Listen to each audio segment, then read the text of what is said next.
నమస్తే, welcome to career guide episode. ప్రస్తుతం మనతో పాటు ఉన్నారు ఇమిగ్రేషన్ లాయర్ రాహుల్ రెడ్డి గారు. నమస్తే అండి రాహుల్ గారు. నమస్కారం స్వర్ణ గారు, బాగున్నారా? బాగున్నానండి, ఎలా ఉన్నారు మీరు? క్షేమేనండి. రాహుల్ గారు, ట్రంప్ గారు వచ్చిన తర్వాత అమెరికాలో ఈ ఏదైతే ఒకలాంటి తుఫాన్ వస్తుందో, ముఖ్యంగా భారతీయులందరూ భయపడిపోవాల్సిన పరిస్థితి.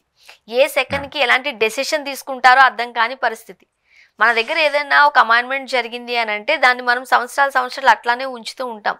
బట్ ట్రంప్ గారు వచ్చిన తర్వాత అక్కడ పరిస్థితులు పూర్తిగా భిన్నంగా కనిపిస్తున్న పరిస్థితి చూస్తున్నాం. ముఖ్యంగా ఈ బర్త్ రైట్ గురించి అండి, ఒకసారి ఎక్స్ప్లెయిన్ చేస్తారా ఈ బర్త్ రైట్ గురించి? అమెరికాల కాన్స్టిట్యూషన్ ప్రకారం, తర్వాత పార్లమెంట్ రూల్ ప్రకారం ఏంటంటే, ఎక్కడ పుట్టినా కూడా, అమెరికాలో ఎక్కడ పుట్టినా కూడా, ఏ రాష్ట్రంలో పుట్టినా కూడా వాళ్ళందరికి కూడా ఆటోమేటిక్ సిటిజన్షిప్ ఇస్తారండి. ఈ ఒక లా అన్నది స్పెసిఫిక్ గా అమెరికాకు, కెనడా ఇటువంటి రెండు మేజర్ దేశాలకే ఉన్నాయి. ఇప్పుడు మన గల్ఫ్ లో పోతారు కదండి, గల్ఫ్ లో పోయి చాలా మంది యుఏఈలో కానీ సౌదీలో కానీ, వాళ్ళకి అక్కడ పుట్టినా కూడా వాళ్ళకి సిటిజన్షిప్ ఇవ్వరు పుట్టినంత మాత్రాన్ని. వాళ్ళకి చాలా రూల్స్ ఉంటాయి. యూరోప్ లో కూడా అదే పరిస్థితి. ఒక్క యుఎస్ లా, కెనడాలో మాత్రమే ఈ రూల్ ఎప్పటి నుంచో ఉందన్నట్టు. ఆ రూల్ ప్రకారం ఏంటంటే, అమెరికా మీరు భూమి మీద పుట్టినప్పుడు ఏ హాస్పిటల్ పుట్టినా కూడా తప్పకుండా ఆటోమేటిక్ సిటిజన్షిప్ వస్తుంది. అది మొదటి నుంచి ఉన్న rule.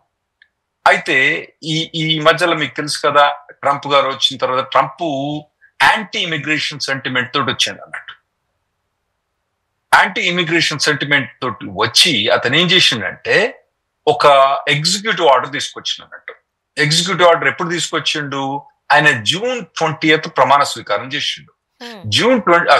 January 20th 2025, sorry not June 20th, January 20th ప్రమాణ స్వీకారం చేసిండు. చేసిన రోజే ఎగ్జిక్యూటివ్ ఆర్డర్ తీసుకొచ్చిండు. ఏమైనా ఎగ్జిక్యూటివ్ ఆర్డర్ తీసుకొచ్చిండు? ఎవరు ఇక్కడ అమెరికాలో పుట్టిన ప్రతి ఒక్కరు సిటిజన్ కారు, వాళ్ళ పేరెంట్స్ లో ఎవరైనా ఒక్కలైనా సిటిజన్ గాని గ్రీన్ కార్డ్ హోల్డర్ గాని ఉంటేనే వాళ్ళకు సిటిజన్షిప్ ఇస్తారు. లేదా అంటే వాళ్ళకి సిటిజన్షిప్ ఇవ్వను అని చెప్పి ఒక ఎగ్జిక్యూటివ్ ఆర్డర్ జనవరి 20th 2025 లో పాస్ చేసిందండి. అయితే స్వర్ణ గారు, మా దగ్గర మొత్తం దాదాపుగా 30 లక్షల మంది దాకా మా దగ్గర వాళ్ళు పుడతారు అన్నట్టు ఎవ్రీ ఏడాది. ఇది మా హాస్పిటల్ వల్ల.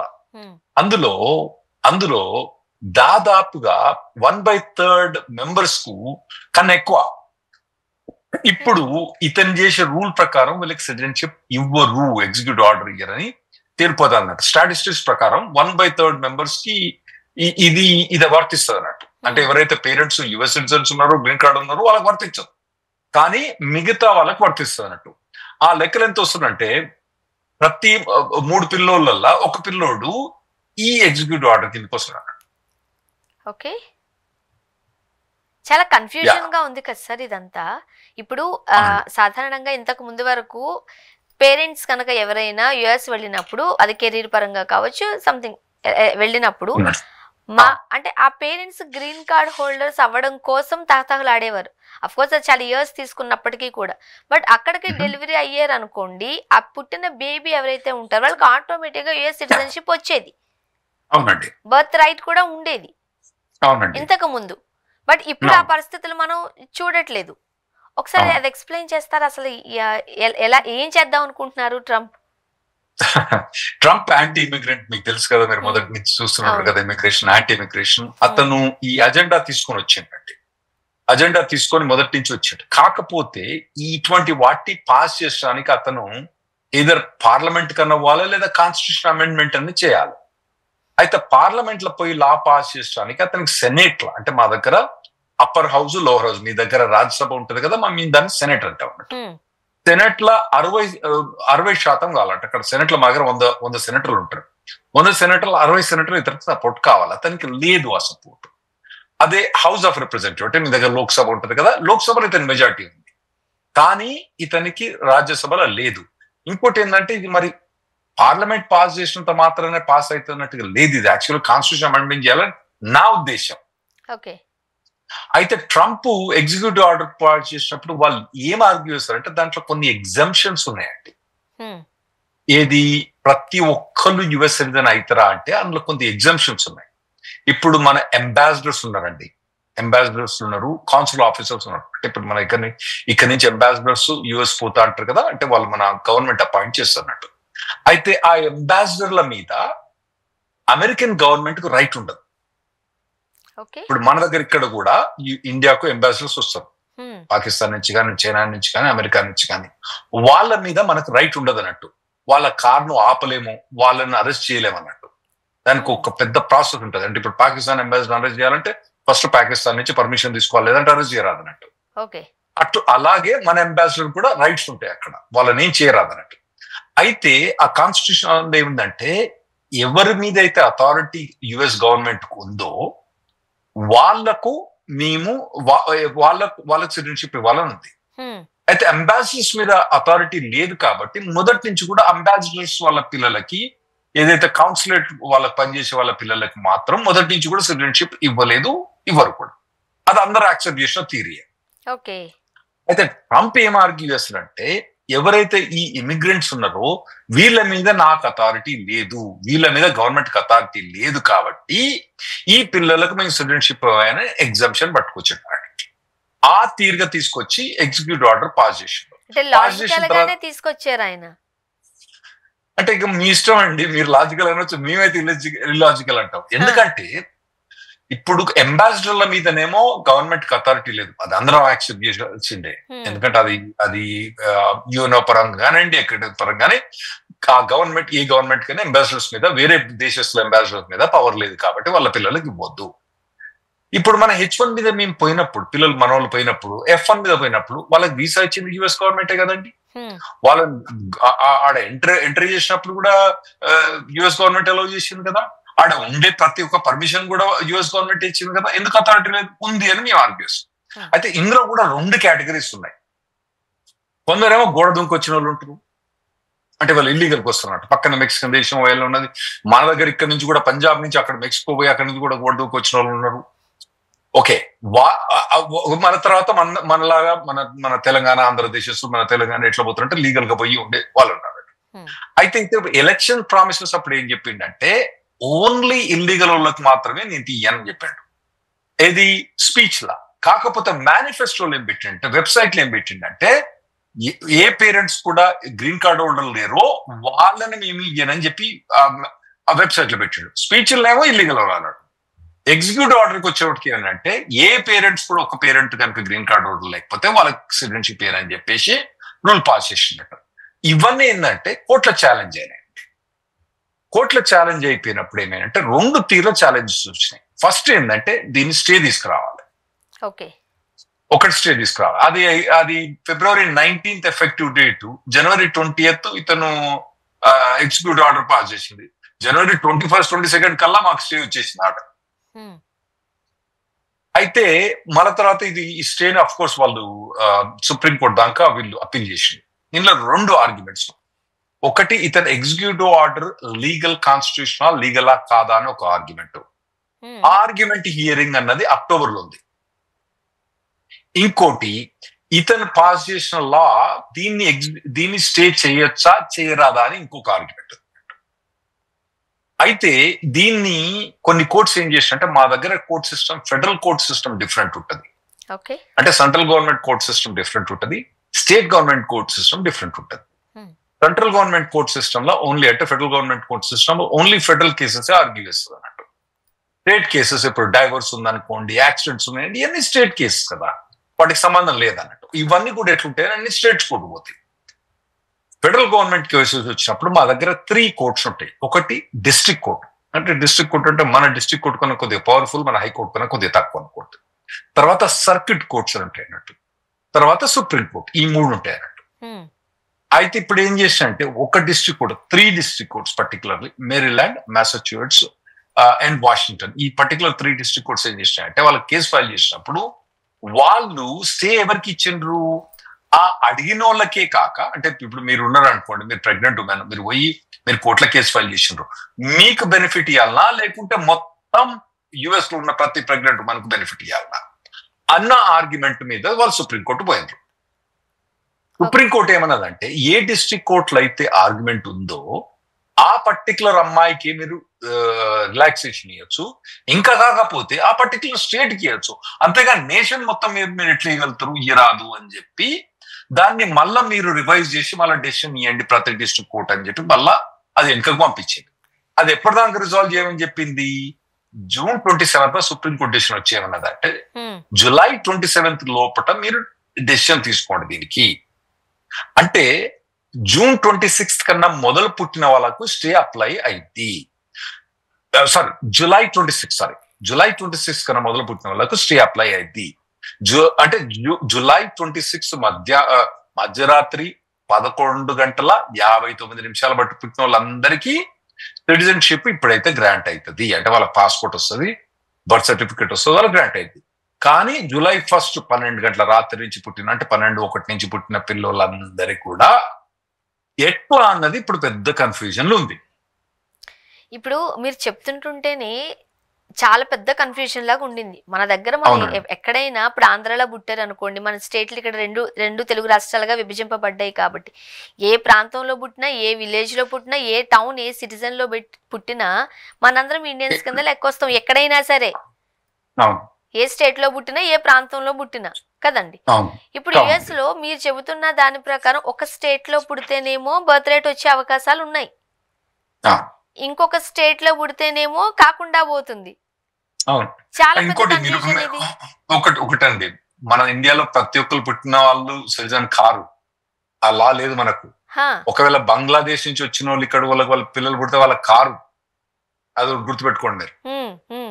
ఓకే, మీ తల్లిదండ్రి అది గుర్తుపెట్టుకోండి. అయితే కమింగ్ టు యుఎస్ లా, మీరు అన్నది కరెక్టే.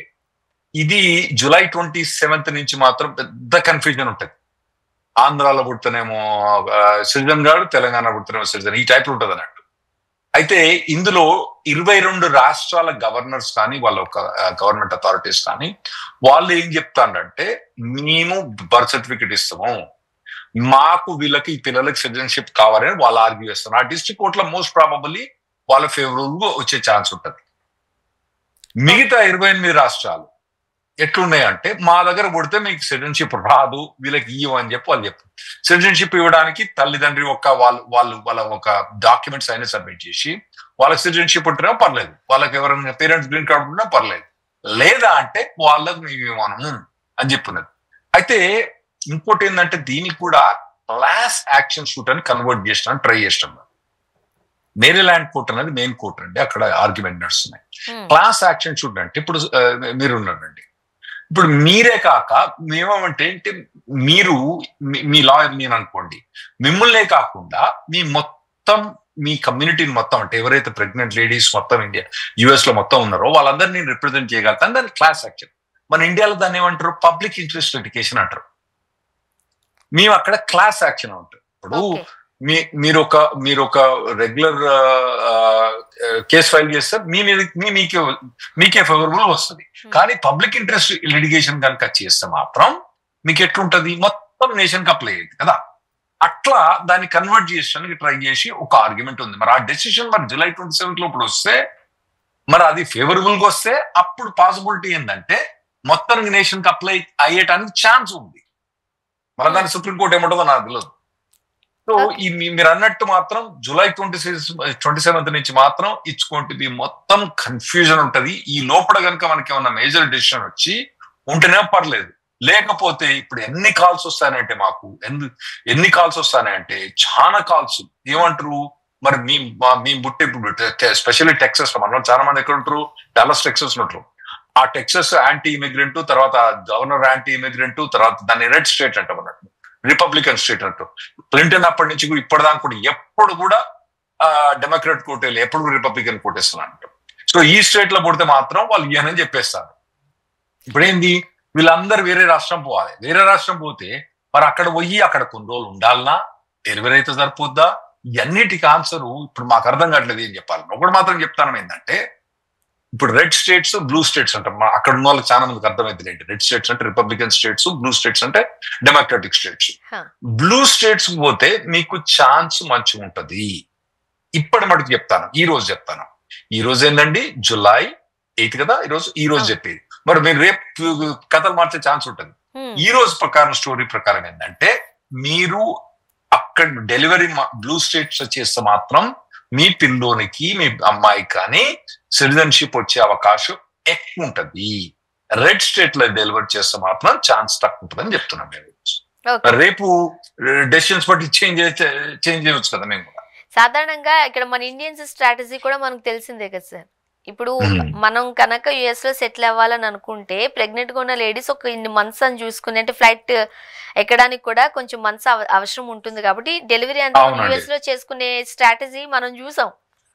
అవునండి. ఇప్పుడు అంటే డెలివరీ అంటే అంత ఈజీ కాదు కదా, వాళ్ళు పోవడం కానీ ట్రాన్స్పోర్టేషన్ కానీ పోవడం కానీ అంత ఈజీ కాదు. ఇవన్నీ ఏంటంటే వాళ్ళు ఏం అడుగుతారంటే మాకు మొదలే చెప్పండి, మీరు మొదలే చెప్పండి అంటే ఎక్కడ చెప్తాం, ఏం చెప్తాం. ఈ రోజు చెప్తాం ఈ particular blue state Maryland ఉంది అనుకోండి, అది బాగుంటుందని చెప్తాం. ఆడ పోయిన తర్వాత డెసిషన్ నెగిటివ్ వచ్చింది అనుకోండి, మళ్ళీ ఏంది ఏం చేస్తాం మేము? అరే నువ్వు చెప్పినావు కదా అంటే చెప్పినాము, మరి ఈ రోజు అట్లా చెప్పినాము. ఈ రోజు అందుకోసం చెప్తాను, జూలై 8th రోజు ఈ రోజు చెప్తున్నాం, కానీ జూలై 9th రోజు వేరే కథ మారితే ఛాన్స్ ఉంటుంది. కానీ ప్రెగ్నెంట్ లేడీని పట్టుకొని ఇక్కడికక్కడికి అట్లా తినరాదు కదా ఈజీగా. డాక్టర్స్ కావాలి, హాస్పిటల్స్ కావాలి. మరి ఇంకోటి ఏంటంటే ఇవన్నీ రెడ్ స్టేట్ నుంచి బ్లూ స్టేట్ పోయింది అనుకోండి, ఈ హాస్పిటల్ రష్ ఎట్టు ఉంటుంది, వాళ్ళు ఎట్లా హ్యాండిల్ చేయాలి? ఇవన్నీ నైట్ మేరు. కాకపోతే ఈ లోపల ఏదన్నా మంచి డెసిషన్ వస్తుందని మేము అనుకుంటున్నాం, లేకపోతే మాత్రం నైట్ మేర్, స్పెషల్లీ మన ఇండియన్స్ నైట్ మేర్. ఇప్పుడు ఎగ్జిక్యూటివ్ ఆర్డర్ వచ్చింది, అసలు ఏం జరుగుతుందో తెలియదు. సో ఇప్పుడు క్యాలిక్యులేషన్స్ స్టార్ట్ అయ్యాయి మన దగ్గర. అసలు ఓల్డ్ వన్ ఎలా ఉండేది, ఇప్పుడు కొత్త వన్, ఇప్పుడు న్యూ వన్ వచ్చేసరికి డిఫరెన్సెస్ ఏంటి, రకరకాల అపోహలు, రకరకాల సందేహాలు. అవునండి. ఇప్పుడు ఇంతకుముందు మన మొదటి పిల్లోడేమో పుట్టిండు, ఎప్పుడు పుట్టిండు, 7 ఏళ్ల కింద 2 ఏళ్ల కింద పుట్టిండు, అతనేమో యుఎస్ సిటిజన్. కొత్తగా పుట్టే పిల్లగాడు ఆ యుఎస్ సిటిజన్ అవుతాడా కాదా, ఇక అదన్నది ఇక ఈ క్యారియర్ గైడ్ మీరు రెగ్యులర్ గా వచ్చి వింటే మీకు కొద్దిగా అర్థమైంది. ఎందుకంటే ఇవన్నీ ఖచ్చితంగా చెప్పలేము. ఏ రోజు ఎట్లయితే ఇవన్నీ ఆన్ గోయింగ్ స్టోరీస్, కోర్ట్స్ లో చాలా కోర్ట్స్ లో కేసులు ఉన్నాయి. సో ఇన్ని కోర్ట్స్ ఎట్లా ఏం డిసైడ్ అవుతుందని తెలియదు, కష్టం. ఇప్పటి మటుకైతే నేను చెప్పేది అంటే బ్లూ స్టేట్స్ ఉంటుండడం మాత్రం బాగుంది. ఫర్దర్ అప్డేట్స్ కి మీరు రెగ్యులర్ క్యారియర్ గైడ్ కి వస్తే మేము అప్డేట్ చేస్తాం. దాదాపు ఎవ్రీ వీక్ మేము అప్డేట్ చేస్తూనే ఉంటాం కాబట్టి మీరు కెరీర్ గైడ్ కి వచ్చి చేసుకోండి.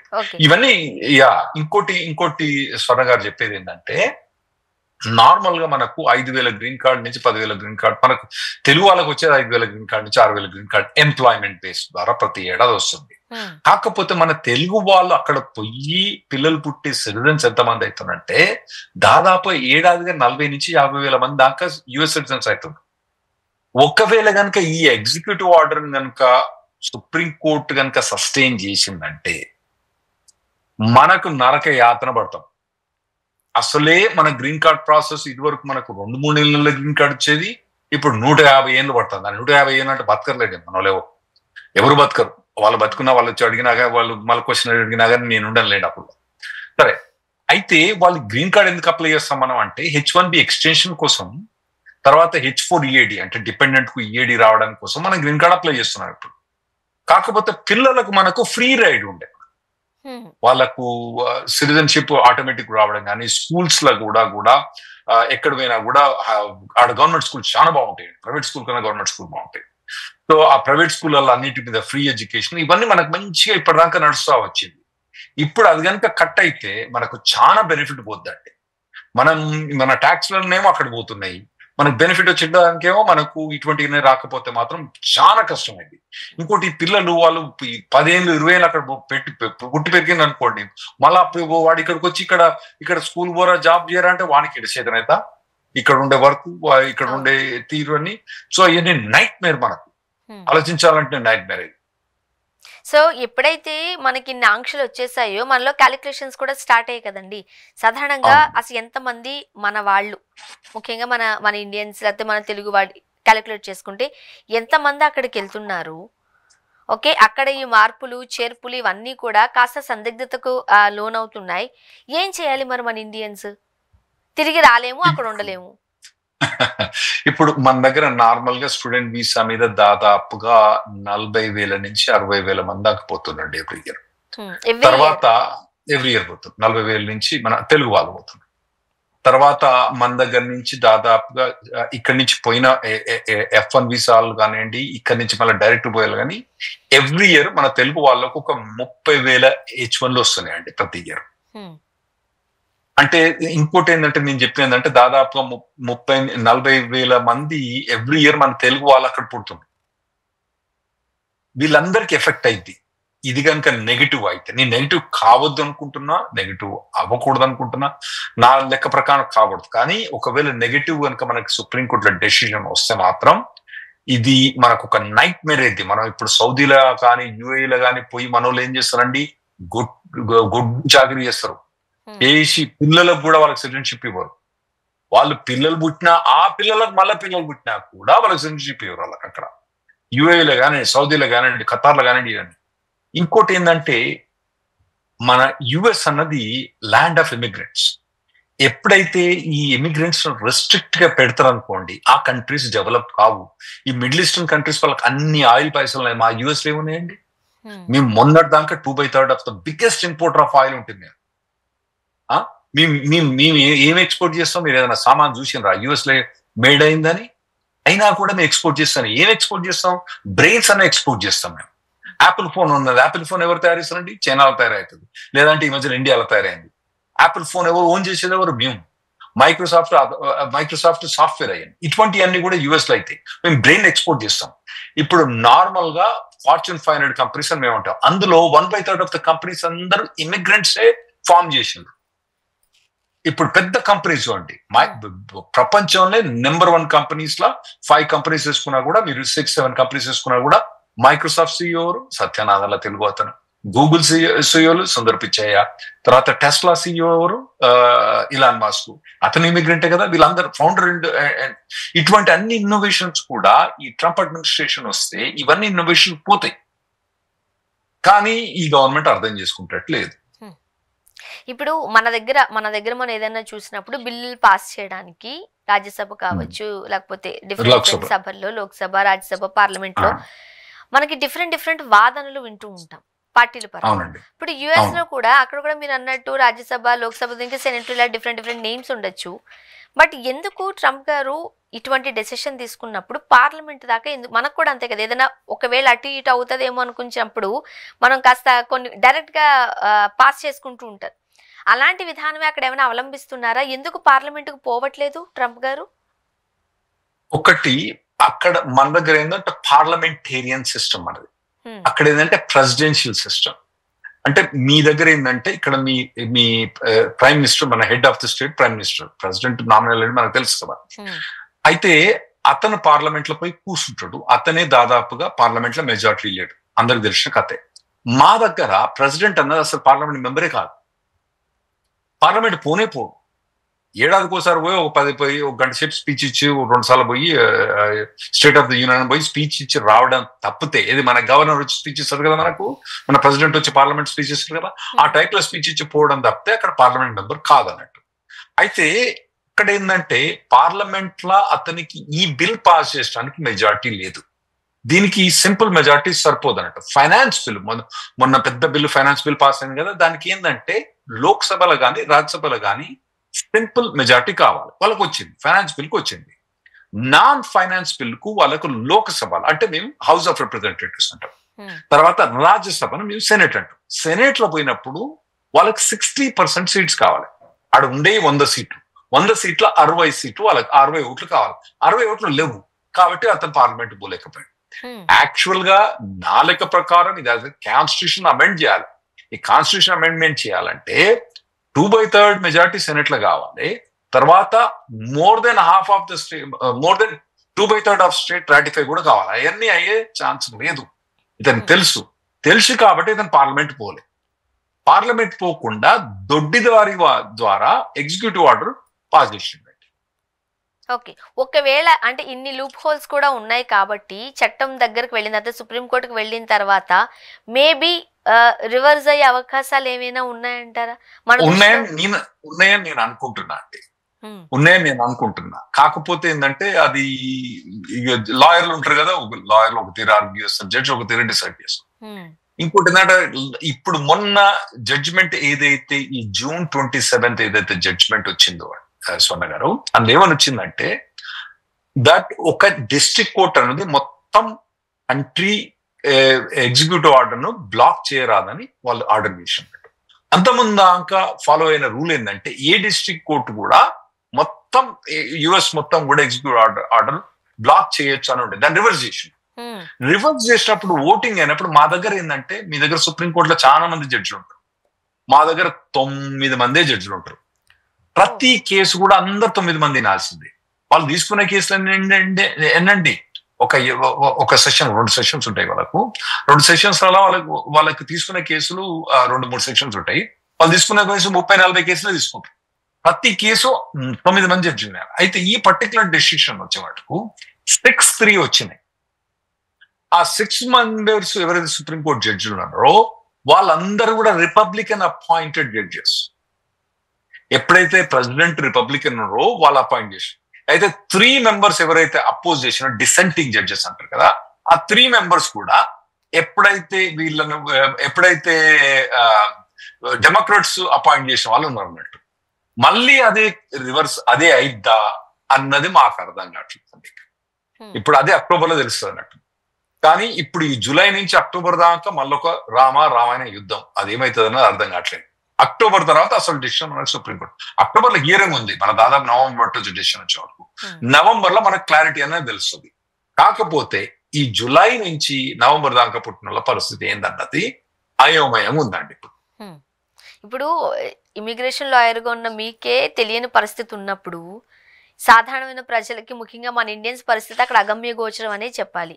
ఒకవేళ అన్ఫార్చునేట్లీ నెగిటివ్ గనక రిజల్ట్ మనం చూస్తే పరిస్థితి ఏంటి, ఎలా ఉండే అవకాశాలు ఉన్నాయి, ఇంకా మన వాళ్ళు ఏం చేయాలంటారు?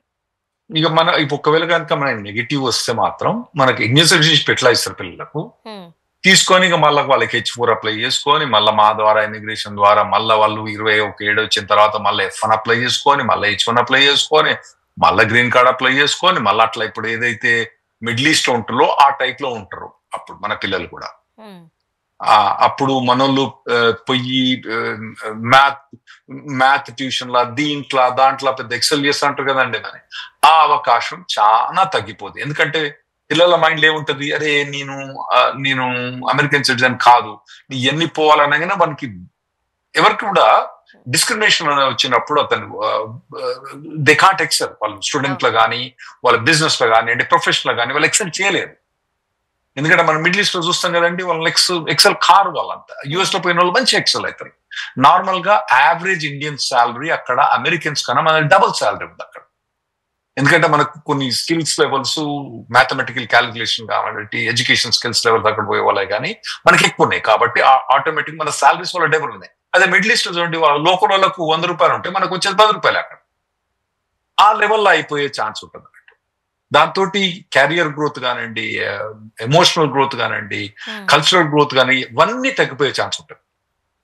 ఓకే, అండ్ ఫైనల్ గా చెప్పండి, ఇప్పుడు సుప్రీంకోర్టు డెసిషన్ జూలై 27 తర్వాత ఎలా వచ్చే అవకాశాలు ఉన్నాయంటారు? ఇది నేను అక్టోబర్-నవంబర్లోనే వస్తుంది. నేనైతే ఇది మొత్తం ఎగ్జిక్యూటివ్ ఆర్డర్ మొత్తం ఇల్లీగల్ అని నేను అనుకుంటున్నా. ఒకవేళ సుప్రీంకోర్టు స్ప్లిట్ డెసిషన్ ఇచ్చే ఛాన్స్ ఉంటుంది. స్ప్లిట్ డెసిషన్ ఇచ్చినా కూడా మన ఇండియా అంటే స్ప్లిట్ డెసిషన్ అంటే ట్రంప్ ఏమని ఆర్గ్యూ చేస్తాడు, మాకు వీళ్ళ మీద జ్యూడిస్టిక్షన్ లేదు అని ఆర్గ్యూ చేస్తాడు.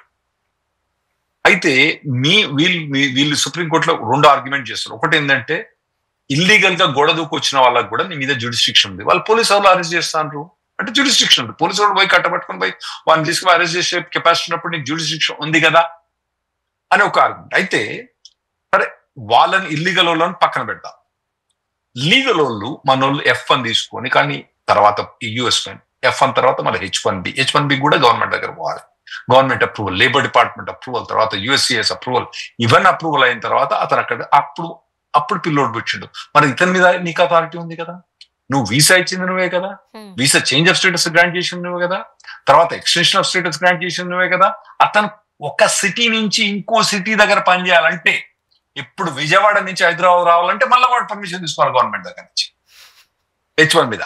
ఇవన్నీ పర్మిషన్స్ కు నీకు అథారిటీ ఉన్నప్పుడు నీకు తల్లిదండ్రుల మీద అథారిటీ లేదని ఎట్లా చెప్తావు? స్ప్లిట్ డెసిషన్ వచ్చే ఛాన్స్ ఉంటుంది. ఒకవేళ స్ప్లిట్ డెసిషన్ వచ్చినా కూడా అంటే ఇల్లీగల్ వాళ్ళ మీద నీకు అథారిటీ లేదు కాబట్టి వాళ్ళకి ఇవ్వము, లీగల్ వాళ్ళకు ఉన్నది నీకు అథారిటీ ఉంది కాబట్టి వీళ్ళకి సిటిజన్షిప్ ఇచ్చే ఛాన్స్ ఉన్నది అనే డెసిషన్ వచ్చే ఛాన్స్ కూడా ఉంది. ఈ టైప్ స్ప్లిట్ డెసిషన్ కనుక వచ్చినా కూడా మన ఇండియన్స్ కు 95 or 98% ఆఫ్ ద ఇండియన్స్ కు మనకి ఇది మంచి డెసిషన్. కానీ వీటన్నిటిని కూడా నేనేం చెప్తానంటే ఇప్పుడు మీరు కంటిన్యూస్ గా మీరు దీన్ని మానిటర్ చేస్తూ ఉండాలి. ఎందుకంటే మేము ఇక్కడ టీవీలో మేము క్యారియర్ గైడర్ రెగ్యులర్ గా ఉంటాం కాబట్టి మీరు వచ్చి దీన్ని కంటిన్యూస్ గా మానిటర్ చేసి ఏమైతానని తెలుసుకోవాలి. కానీ ఈ పర్టికులర్ గా జూలై నుంచి అక్టోబర్ నవంబర్ మధ్యలో పుట్టే వాళ్ళు మాత్రం బ్లూ స్టేట్స్ వాళ్ళకి తెలుసు, అక్కడ ఉండే వాళ్ళకి తెలుసు బ్లూ స్టేట్స్ పోతే అడ్వాంటేజ్ ఉంటుందని ఈ రోజు జూలై 8 చెప్తున్నాం. మళ్ళీ జూలై 16th జూలై 28 మటుకు మేమేం చెప్తామనేది నేను మళ్ళీ వచ్చానండి.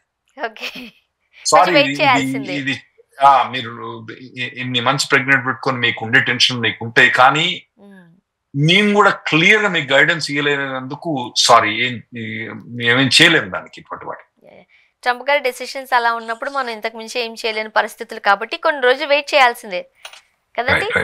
థ్యాంక్ యూ సో మచ్ అండి రాహుల్ రెడ్డి గారు. Thank you so much.